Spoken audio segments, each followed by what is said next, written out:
दोस्तों, भाजपा का राष्ट्रीय अध्यक्ष एक ऐसा व्यक्ति बनने जा रहा है जो नरेंद्र मोदी और अमित शाह का कट्टर विरोधी माना जाता है। आरएसएस और मोदी में इसी बात पर खींचतान मची हुई है कि अध्यक्ष कौन बनेगा। मोदी और अमित शाह किसी और को बनाने की मांग कर रहे हैं, तो वहीं आरएसएस एक ऐसे व्यक्ति को बनाना चाहता है जो नरेंद्र मोदी और अमित शाह को कंट्रोल कर सके। इसीलिए आरएसएस प्रमुख ने डंडा चलाने की बात कह दी थी। तो अब महाराष्ट्र और झारखंड चुनाव के नतीजों के बाद भाजपा में मोदी और शाह की वो अहमियत नहीं रह जाएगी जो अभी नेताओं पर वो बनाकर रखे हुए हैं। दोस्तों, खेल तो कुछ बड़ा ही होने वाला है। क्या इस खेल में मोदी और अमित शाह की अब बची हुई राजनीति दांव पर लग चुकी है? क्योंकि संकेत तो पूरी तरीके से यही दिखाई दे रहे हैं। आरएसएस जिस तरीके से नरेंद्र मोदी और अमित शाह पर दबाव बना रहा है और एक ऐसे व्यक्ति को राष्ट्रीय अध्यक्ष के तौर पर लाना चाहता है जो नरेंद्र मोदी और अमित शाह का कट्टर विरोधी है। दोस्तों, महाराष्ट्र और झारखंड के चुनाव के नतीजों के बाद भाजपा के नए अध्यक्ष का चुनाव भी होना है।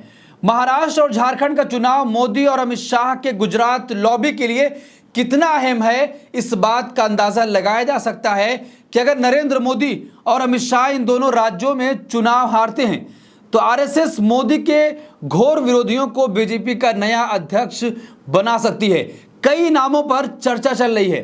संघ लोकसभा चुनाव के बाद से ही नरेंद्र मोदी और शाह की गुजरात लॉबी पर लगातार हमलावर है और ऐसे में जब जेपी नड्डा का कार्यकाल भी खत्म होने वाला है, तब ये अटकलें लगाई जा रही हैं कि आरएसएस ने पहले तो संजय जोशी का नाम भाजपा अध्यक्ष पद के लिए आगे किया था, पर मोदी और शाह इस नाम पर राजी नहीं हुए क्योंकि संजय जोशी मोदी के कट्टर विरोधी माने जाते हैं। अगर उनको बना दिया जाएगा तो नरेंद्र मोदी और अमित शाह की पार्टी में हैसियत ही खत्म हो जाएगी और उनकी बीजेपी अध्यक्ष बनने का मतलब है कि बीजेपी के अंदर जो गुजरात लॉबी है उसका पूरी तरीके से सफाया हो जाएगा। दूसरा नाम आरएसएस ने भाजपा अध्यक्ष के तौर पर वसुंधरा राजे का किया था। वसुंधरा राजे भी गुजरात लॉबी को पसंद नहीं करती हैं और यही वजह है कि जब राजस्थान में भाजपा की सरकार बनी थी तब मोदी और शाह ने वसुंधरा राजे को मुख्यमंत्री पद से हटा दिया था। आपको वाला वीडियो याद होगा कि जब राजस्थान चुनाव के बाद राज्य के मुख्यमंत्री की घोषणा होनी थी और इसमें वसुंधरा राजे का मुख्यमंत्री बनना तय माना जा रहा था, पर मंच पर ही वसुंधरा राजे को राजनाथ सिंह एक चिट्ठी देते हैं जिसमें लिखा हुआ कुछ और होता है। उसके बाद जब वसुंधरा राजे उस चिट्ठी को खोलती हैं तो उनका चेहरा पूरी तरीके से उतरा हुआ दिखाई देता है। वसुंधरा राजे को गुजरात लॉबी ने चुनाव के बाद ठिकाने लगा दिया था। अब आरएसएस चाहता है या तो वसुंधरा राजे को बनाया जाए या फिर जोशी को लाया जाए, लेकिन मोदी और अमित शाह बिल्कुल भी मानने को तैयार नहीं हो रहे। अब माने भी क्यों? क्योंकि उनके आने के बाद पूरी तरीके से जो गुजरात लॉबी भाजपा में हावी हो चुकी है वो खत्म हो जाएगी। तो दोस्तों, क्या गुजरात लॉबी और आरएसएस में पूरी तरीके से तनातनी हो चुकी है? आरएसएस नहीं चाहता है कि जो नरेंद्र मोदी और अमित शाह चाहते हैं वो अब इस देश में हो, क्योंकि लोकसभा चुनाव के वक्त ही भाजपा के राष्ट्रीय अध्यक्ष ने कहा था कि अब मुझे या भाजपा को आरएसएस की जरूरत नहीं है, हम अकेले ही चुनाव लड़ लेंगे। लेकिन नतीजे जिस तरीके से आए आपने देखा होगा कि भाजपा की करारी हार हुई थी। गठबंधन की सरकार बनी है, उसके बाद से ही आरएसएस और गुजरात लॉबी के बीच लगातार ऐसी खटपट की खबरें आती रहती हैं। अभी हाल ही में आरएसएस प्रमुख मोहन भागवत ने साफ तौर पर कहा कि डंडा चलाना चाहिए, अपनों पर डंडा चलाकर उनको ठीक करने की जरूरत है। अब वो किस पर डंडा चलाने की बात कर रहे हैं? दोस्तों, चूंकि महाराष्ट्र और झारखंड के चुनाव के बाद दिसंबर में भाजपा के राष्ट्रीय अध्यक्ष का चुनाव होना है और अगर नतीजे भाजपा के विपरीत आते हैं तो फिर आप समझ लीजिए कि राष्ट्रीय अध्यक्ष के तौर पर वही व्यक्ति सामने आएगा जिसको आरएसएस चाहता है, क्योंकि भाजपा में अमित शाह और नरेंद्र मोदी की उस वक्त हैसियत बिल्कुल खत्म हो चुकी होगी, क्योंकि आरएसएस नहीं चाहता है कि एक ऐसा व्यक्ति बनाया जाए जिसको कंट्रोल नरेंद्र मोदी और अमित शाह करें।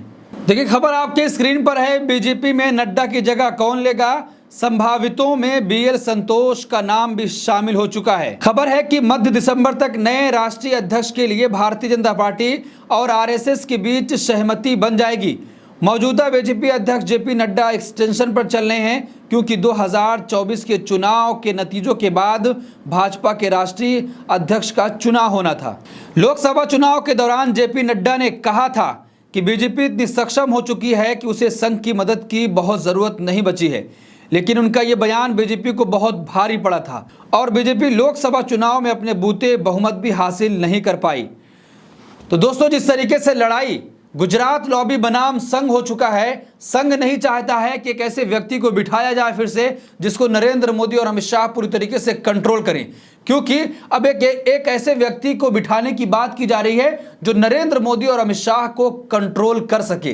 देखिए, केपी मलिक का ट्वीट है कि भाजपा के राष्ट्रीय अध्यक्ष होंगे बीएल संतोष। पिछले काफी समय से चर्चा चल रही है कि संजय जोशी या वसुंधरा राजे को भाजपा का राष्ट्रीय अध्यक्ष बनाया जा सकता है, लेकिन ये जग जाहिर है कि वसुंधरा राजे और संजय जोशी दोनों ही मोदी और शाह के घोर विरोधी माने जाते हैं। लिहाजा मोदी और संघ के बीच इस प्रस्ताव पर सहमति नहीं बन पा रही थी। उसके बाद कई अन्य नामों पर भी विचार हुआ, जिनमें शिवराज सिंह चौहान, सुनील बंसल और विनय तावड़े आदि, लेकिन इन नामों पर संघ ने सहमति नहीं दी।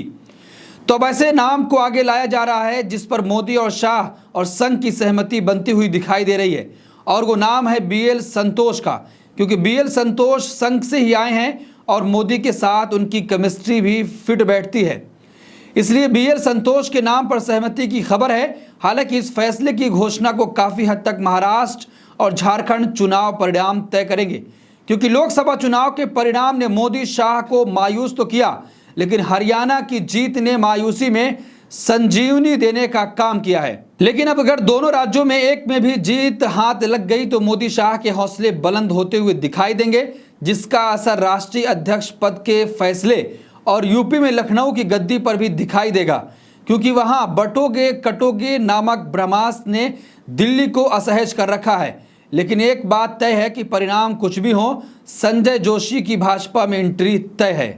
तो दोस्तों, फिर आप क्या कहते हैं? तो दोस्तों, जिस तरीके से बवाल थमने का नाम नहीं ले रहा है, आरएसएस चाहता है कि संजय जोशी को बनाया जाए, लेकिन एक और नाम सामने आ गया। तो क्या अब चुनाव के नतीजों के बाद पूरी तरीके से जिस तरीके से खबर आई, उत्तर प्रदेश के पूर्व उप मुख्यमंत्री अखिलेश यादव ने साफ तौर पर कहा कि महाराष्ट्र चुनाव के नतीजों के बाद योगी आदित्यनाथ को कुर्सी से हटा दिया जाएगा। क्या यहां पर राष्ट्रीय अध्यक्ष बदलेगा और वहां पर तुरंत योगी की कुर्सी खतरे में पड़ जाएगी? ऐसी तमाम खबरें चल रही हैं। लेकिन जिस तरीके से आरएसएस और मोदी बनाम हो चुका है, मोदी चाहते कुछ और है, लेकिन आरएसएस कुछ और चाहता है। आरएसएस किसी और नाम पर सहमति जता रहा है, वहीं नरेंद्र मोदी और अमित शाह किसी और को बनाना चाहते हैं जिसको पूरी तरीके से कंट्रोल कर सके। लेकिन अब आरएसएस ऐसी खुली छूट नहीं देने वाला है। तो क्या दोस्तों, अब गुजरात लॉबी बनाम संघ हो चुका है? संघ पूरी तरीके से अब नरेंद्र मोदी और अमित शाह की राजनीति को खत्म करना चाहता है। जिस तरीके से पूरी तरीके से आज़ादी दी गई थी, अब वो आज़ादी छीनने जा रही है। आपकी क्या राय? कमेंट बॉक्स अपनी राय जरूर दें और ऐसी तमाम खबरों के लिए देखते रहिए देश नीति। धन्यवाद।